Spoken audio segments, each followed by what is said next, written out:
दशकं 30 शक्रेण संयति हतोऽपि बलिर्मगात्मा शुक्रेण जीविततनुक्रतुवर्धितोष्मा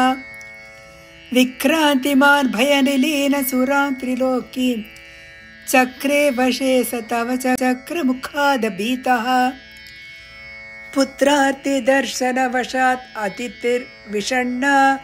तं काश्यपं निजपतिं शरणं प्रपन्ना त्वत्पूजनं तदुदितं हि पयोव्रताख्यं साद्वादशागमचरत् त्वयि भक्तिपूर्ण तस्यावधौ त्वयि निलीनमतेरमुष्याः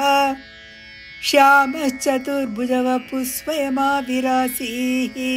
नम्रां च तामिह भवत्तनयो भवेयं गोप्यं मदीक्षणमिति प्रणपन्नयासीः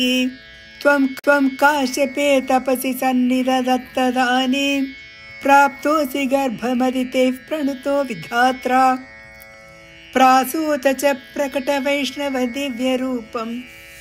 साद्वादशी श्रवणपुण्यदिने भवन्तं पुण्याश्रमं तमभिवर्षति पुष्पवर्षैः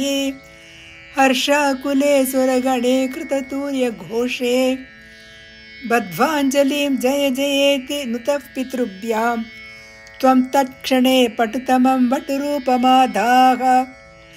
तावत् प्रजापतिमुखैरुपनेयमौञ्जीदण्डाजिनाक्षवलयादिभिर्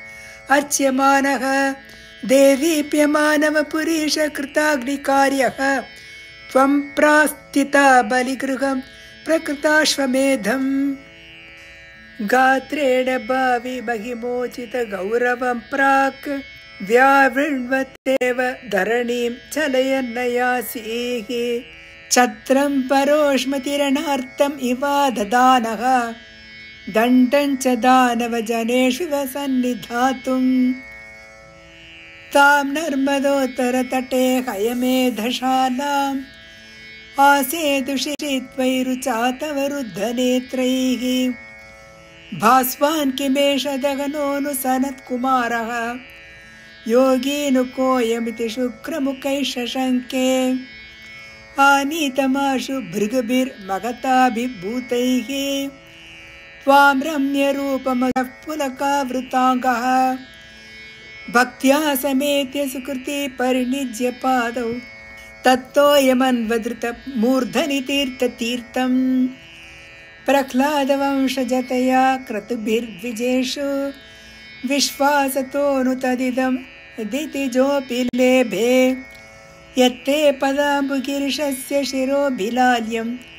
सत्वं विभो गुरुपुरालय पालयेताः श्रीहरये नमः नारायणाखिल गुरो भगवन् नमस्ते।